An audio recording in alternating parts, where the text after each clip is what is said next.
Vamos a poner la presentación. Bueno, ¿qué tal? Buen día. Muchas gracias, Mariano, Clara, Mónica, Guido, Paco. Gracias a todos por participar. Yo voy a hacer una breve introducción, no mucho más, pero me gustaría comenzar con una anécdota. En marzo del año pasado, 2024, estábamos dando un seminario en Brasil y eran chicos de posgrado, digamos, y les preguntamos, bueno, si ustedes supónganse que son argentinos y tienen que ahorrar, digamos, ¿no? ¿En qué moneda lo harían? ¿En pesos o en dólares? No, en dólares, ¿no? Obviamente. Bueno, les quiero decir que van a perder un montón de plata, ¿no? Entonces, claro, todo el mundo quedó como, ¿qué pasó? ¿De qué están hablando? Y la verdad que esa es una de las claves de lo que queremos mostrar. ¿Por qué? Porque en Argentina no se caracteriza necesariamente por una permanente y sistemática depreciación del peso, sino por unos ciclos de apreciación y de depreciación muy violentos. Muy violentos. Es decir, que hay, por ejemplo, el primero que está retratado. Esto es un indicador muy sencillo que es básicamente la relación entre los precios y el dólar, ¿no? Y a medida que este indicador sube, significa que los precios le ganan al dólar y cuando baja, el dólar le gana a los precios. ¿Qué pasa? Cuando los precios le ganan al dólar, todas las cosas se revalorizan, incluso, por ejemplo, los títulos de deuda o las propiedades, etc., ¿no? Hay una revalorización en dólares. Y cuando hay una revalorización en dólares, quienes tienen títulos en pesos ganan mucho. Y si se los sacan a tiempo encima, cuando se produce esa superdepreciación, ¿no? También vuelven a ganar mucho. Eso significa que hay una política monetaria y cambiaria, que van, por supuesto, de la mano, extremadamente volátil. Y es un rasgo argentino, no es algo tan característico del resto del mundo. Fue una característica general del mundo periférico, subdesarrollado, en la década del 70-80, ¿no? En la época de los petrodólares y después con la crisis de deuda, las hiperinflaciones en todo el planeta, pero a partir de ahí Argentina repitió sistemáticamente estos ciclos y bueno, ahora estamos de vuelta en otro muy similar, ¿no? Y eso genera un problema de largo plazo, un problema estructural, una dinámica, digamos, de la política monetaria y financiera que tiene como efecto lo que vamos a ver a continuación. Esto es un poco quizás difícil de interpretar, pero en el cuadro de la izquierda es importante, una vez que se lo explique lo van a ver, es muy sencillo. En la parte de abajo, en el eje de abajo, son la relación entre activos y pasivos, ¿no? O sea, si vos tenés más activos que pasivos, como país, externos, ¿no? Es porque estás siendo acreedor del resto del mundo. Le estás prestando al resto del mundo más de lo que te prestan a vos. Y fíjense que Argentina, que es esa que está ahí rojita, abajo, está para el lado derecho. O sea, nosotros le prestamos más al resto del mundo de que el resto del mundo nos presta a nosotros. Argentina no es un deudor neto, es un acreedor neto. Primer punto. Otra cosa que sorprende, fíjense que en ese cuadrante no hay muchos países. Está Venezuela, Noruega, Argentina y algunos pocos más. ¿Dónde están el pelotón de los países subdesarrollados? Sí, son todos deudores netos, están ahí en anaranjado, en amarillo, etc. Eso es el subdesarrollo. Argentina no es típicamente un país del subdesarrollo. No lo es, ojalá que no lo sea nunca, pero no lo es. Y eso es un indicador muy fuerte. Pero hay otra característica que es el eje vertical, que ahí también Argentina es muy particular.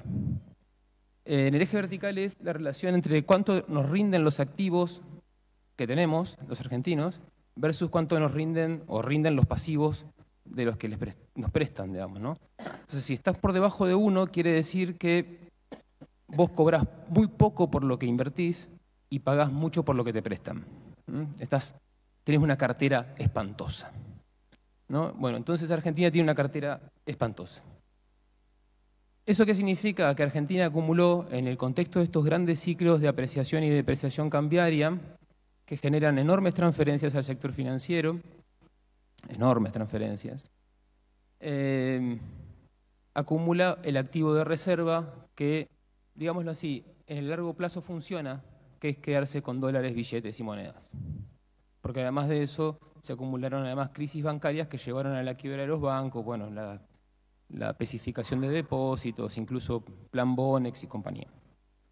Es decir, hay una racionalidad, una inteligencia colectiva de resguardarse frente a estos ciclos, que es totalmente lógica, que si se los aprovecha se hace mucho dinero, lo aprovechan básicamente el sector financiero, que es el que tiene el entrenamiento, la liquidez, incluso la información suficiente como para hacerlo, y la paga, digamos, de algún modo la Argentina en su conjunto, fundamentalmente con esta composición de cartera y grandes recesiones cada vez que estos ciclos se cortan. Fíjense en el gráfico de la derecha, ese es un poco más sencillo, es la comparación entre Argentina y Brasil, en un indicador también muy fácil, que es la compra de billetes y monedas, de activos externos en esta modalidad tan particular, que es tener billetes y monedas, que es el peor de los activos del mundo, ¿no? Porque no rinde interés, se desvaloriza con la inflación internacional, se corroe materialmente con el tiempo. Fíjense, es la acumulación de billetes y monedas sobre las exportaciones totales de bienes y servicios.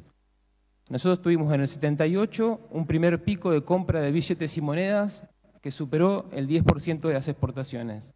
En la crisis del 90, digamos, en torno al tequila, y después en el 2001 llegamos al 30% de las exportaciones, y en el 2019 bordeamos el 40% de las exportaciones se compraron en billetes y monedas. Lo de abajo es Brasil. Brasil también tiene un patrón similar, pero nunca vas a encontrar en toda la historia semejante serie, ¿no? Y sobre todo en la crisis, digamos, en la crisis del 2008 se dio en Brasil, ¿no? Y en el 98.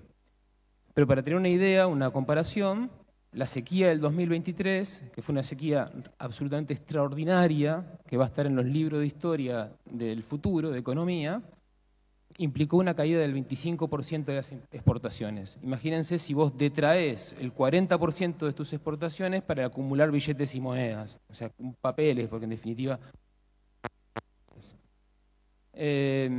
por supuesto, eso significó una enorme recesión en el 2019, que todavía hoy estamos viviendo consecuencias de ese proceso de endeudamiento y recesión. Es decir, que Argentina tiene una política económica que la organiza fundamentalmente el Banco Central, que tiene enormes consecuencias de largo plazo, que está marcada por la inestabilidad, con un gran ganador, que es el sector financiero, y un gran perdedor, que son las condiciones de desarrollo a largo plazo de la Argentina.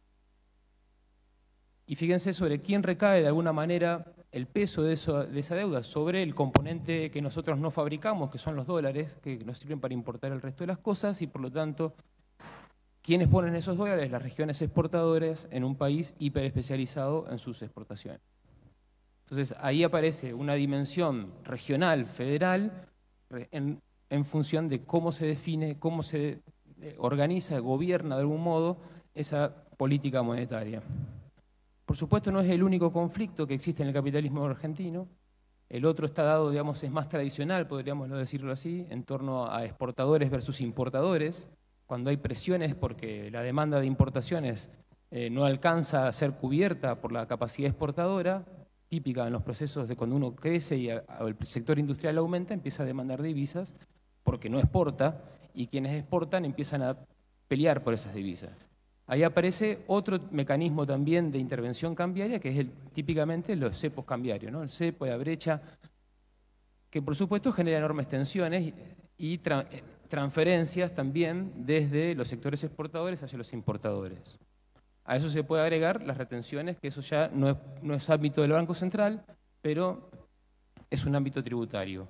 ¿Qué es la otra cara? Digamos, la otra cara de la cuestión federal es lo tributario, porque básicamente las retenciones en Argentina tienen una dimensión fiscal completamente anómala.